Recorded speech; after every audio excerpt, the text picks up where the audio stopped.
그렇다면 어떤 감사이든지 간에 어떻게 하면 우리가 이런 감사자의 삶을 살 수 있는가? 어떻게 감사자가 될 수 있는가라는 질문이 남아있지 않습니까? 그 답은 첫째는 은혜를 알면 진정한 감사자가 될 수 있습니다. 그래서 나의 나된 것은 다 하나님의 은혜임을 알고 믿으면 우리는 감사하는 삶을 살 수 있어요. 감사가 없는 이유는요, 나의 나된 것은 나의 공로다라고 생각하기 때문에 그렇습니다. 내가 땀을 흘려서, 내가 열심히 살아서, 내가 얻었기 때문에, 내가 이루어 놓은 공로이기 때문에, 내가 만들어 놓은 공적이기 때문이라고 생각하는 사람들은 감사하기 참 쉽지 않습니다. 감사한 척은 하지만 모든 것을 잃었을 때 제로 감사가 되지 않습니다. 가시가 나를 찌를 때 여전히 감사의 마음으로 사랑해야 되는데 그 가시를 핍박하고 미워하고 시기하고 그 가시를 어떻게든 없애버리려고 하는 게 우리의 마음입니다. 욥처럼, 하박국처럼 초월적인 감사를 할 수가 없는 것입니다. 그러나 우리가 어떤 일을, 업적을 세워놓고 어떤 자리에 있든지 간에 그것이 다 하나님의 은혜임을 알면 하나님께서 더 축복해 주시는 것입니다. 고린도전서 15장 10절의 말씀 우리 한번 같이 읽겠습니다. 시작. 그러나 나의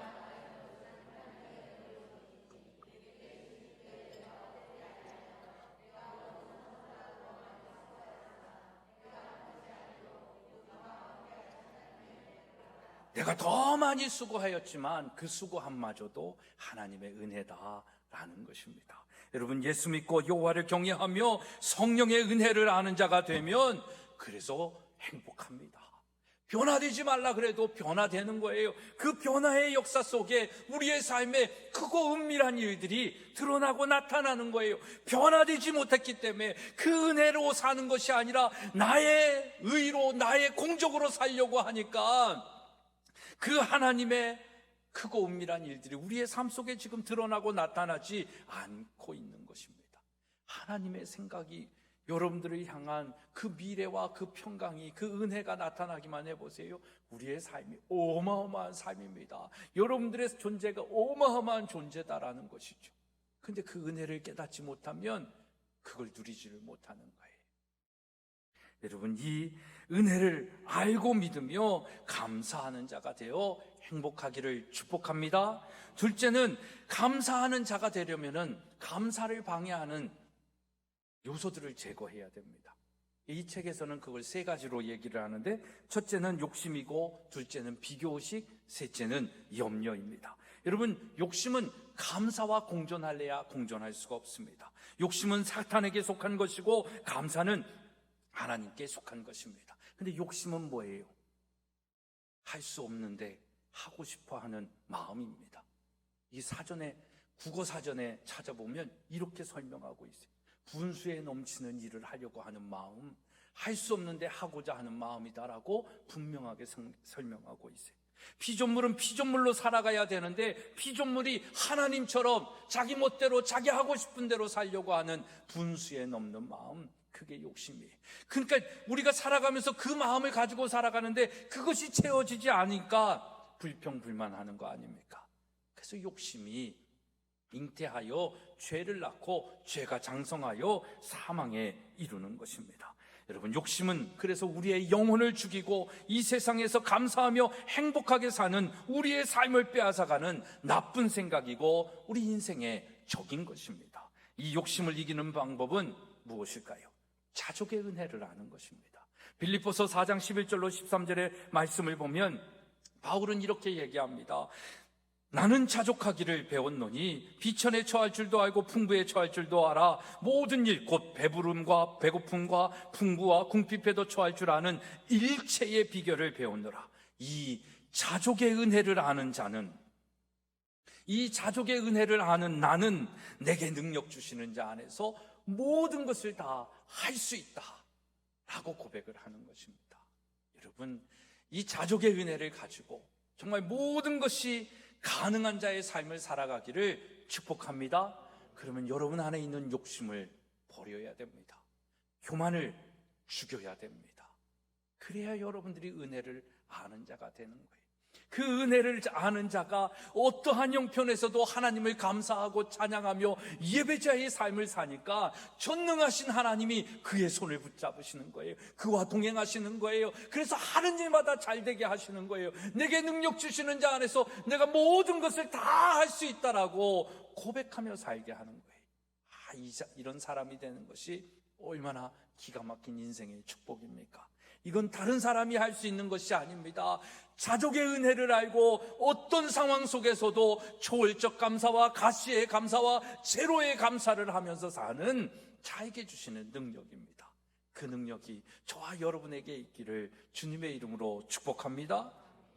두 번째, 우리가 이겨내야 할 감사의 적은 비교의식입니다. 비교의식은 어떻게 보면 또 다른 욕심의 모습이기도 합니다. 비교는요, 인간이 선택할 수 있는 가장 어리석은 생각이다라고 합니다. 그래서 미련한 사람은 미련해서 맨날 뭐만 추구하냐면 상대적 행복만 추구하는 거예요. 그러니까 암만 많은 돈과 명예와 권력을 가지고 있어도 행복하지 않은 거예요.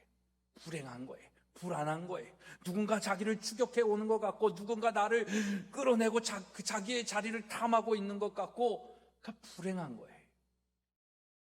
그래서 여러분, 이 비교의식은 미련한 우리의 삶을 살게 하는 것입니다. 이런 사람은 남이 나보다 하나라도 더 가지면 부러워하며 또 열등감에 빠지는 것입니다. 그래서 나보다 더 가지고 더 누리는 사람도 사랑해야 하는데, 사랑해야 할 이웃이 아닌 이겨야 할 경쟁 상대로 생각하는 겁니다. 그러니 사랑하지 못하고 무엇하는 거예요? 미워하는 겁니다. 이기지도 못하지만 이긴다고 행복하지도 못합니다. 이렇듯 비교의식은 우리를 불행하게 하는 것입니다. 여러분, 이 비교의식을 이기는 방법은 무엇일까요? 그건 절대적인 감사로 살아가는 것입니다. 변함이 없는 절대적인 감사, 그건 뭘까요? 예수 그리스도시죠. 그분이, 하나님이 예수 그리스도를 이 땅에 보내셔서 우리를 아무 공로 없이 우리의 죄를 사하여 주시고, 우리를 자녀 삼아 주시고, 믿기만 하면 천국 백성으로, 영원한 천국으로 인도하여 주시는 그 은혜를 주시지 않았습니까? 내가 돈을 냈어요? 그 은혜를 누리는 데 있어서 내가 한 공로가 있습니까? 아무것도 없습니다. 그럼에도 우리에게 그 은혜를 베푸셨잖아요. 그게 절대적 감사예요. 그래서 우리는 상대적 행복을 추구하지 아니하고 절대적 감사로 살아간다. 여러분, 정말 이 비교의식 속에 살면 아무리 우리가 좋은 행복의 조건 속에서도 행복하지 못합니다. 그러나 우리에게 있는 모든 것이 하나님의 은혜임을 알고 절대적인 감사, 예수 그리스도만으로 인한 감사를 아는 사람은 어떤 상황 속에서도 감사할 수 있는 것입니다. 비교하며 살지 말고 절대적 감사와의 은혜 속에 살아가는 저와 여러분이 되어지기를 축복합니다. 그래서 또 다른 감사의 적은 뭡니까? 염려의 마음입니다. 여러분, 믿음 없음의 또 다른 표현이 뭘까요? 바로 염려입니다. 염려는 미래의 일을 앞당겨서 생각하는 것이잖아요. 그래서 염려의 대부분은 아직 일어나지도 않은 일에 대한 걱정거리입니다. 그게 조금만 더 많아지면 두려움이 되는 것이죠.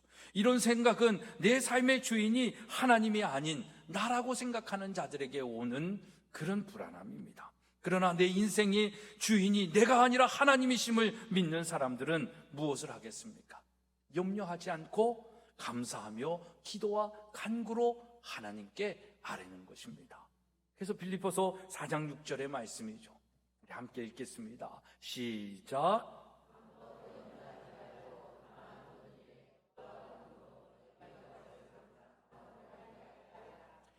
여러분, 염려하지 말고 감사하세요. 염려하는 생각이 들면, 그래, 제로야. 아무것도 없었어. 감사야. 그래, 가시야. 가시지만 이 가시로 인하여 내가 더 온전하여지고 성숙할 거야. 감사해. 아무것도 없어. 다 빼앗겼어. 불안해. 그래도 감사해. 난 여호와로 인하여 기뻐하고 그 구원으로 감사해. 초월적 감사해. 그리고 그 감사한 마음으로 기도하는 거예요. 간구하는 거예요. 그러면 하나님께서 어떻게 하신다라고 약속하십니까? 우리 7절의 말씀 한번 읽습니다. 시작.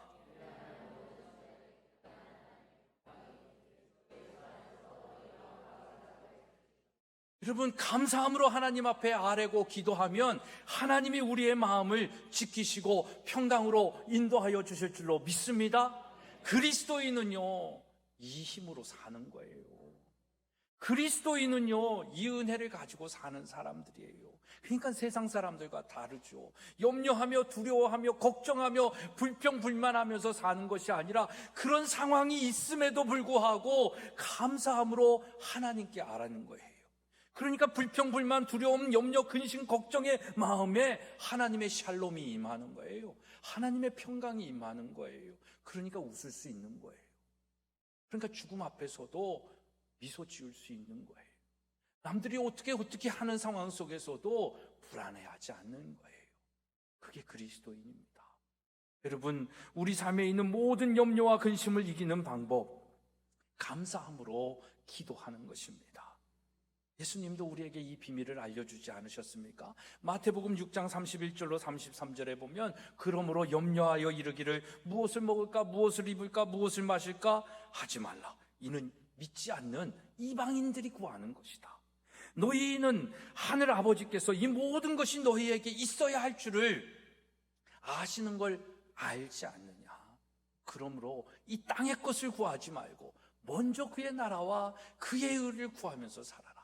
그러면 이 땅의 모든 필요와 채워져야 할 너희들의 창고를 하나님께서 덤으로 채워주실 것이다.